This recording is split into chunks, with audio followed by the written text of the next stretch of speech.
So hello everybody, it is Power Week, which means that the Power BI team has released a new Power BI desktop update.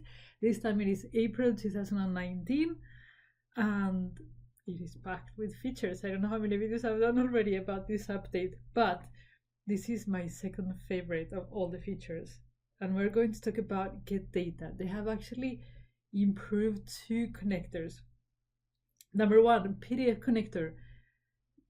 The PDF connector is out of beta.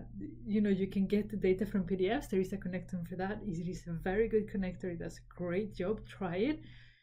And number two, you can now refresh the data in the Power BI service, but you need to have the latest gateway. So you need to download the April 2019 gateway to get it refreshed on the service.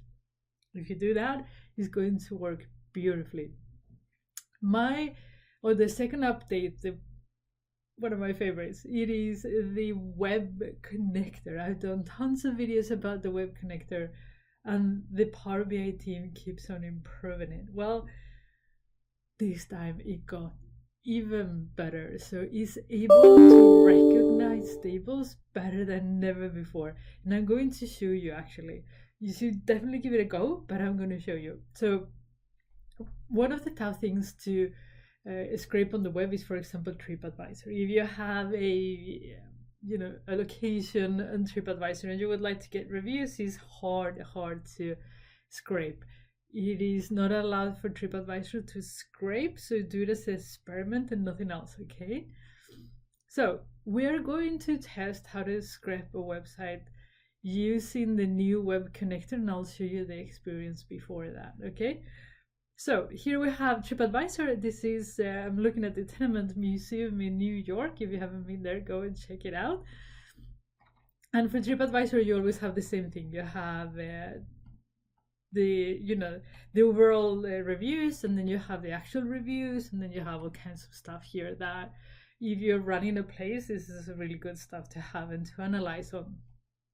So what I've done is that I've gotten open the new Power BI version, connect to web, and actually put the address. Should I do it again? Maybe. So we go get data, web, and then I'm going to copy that. And then I'm going to go there and click OK. And now the connector is doing its magic on the background. It is actually very, very fast. I thought it was faster than the old one. But also it will take a little while. So here it will give you the tables that I found. Yes, it's super fast. And then here you will have how it actually looks on the web to try to identify the data with the tables. And as you can see here, the first table is the reviews. The second table you have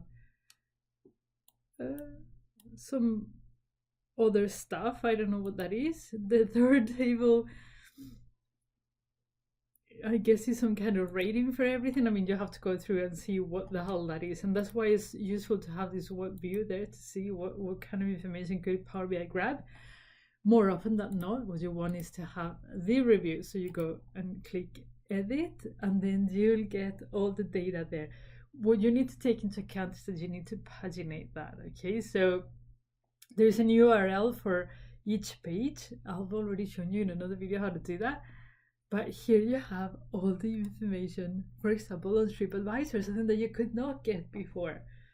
Let me show you the old experience. Here is the old Power BI. I did exactly the same thing, put exactly the same address, and this is what we've got back. Basically, couldn't identify any table whatsoever. While on the new version, it got 4 tables, and the one that we wanted.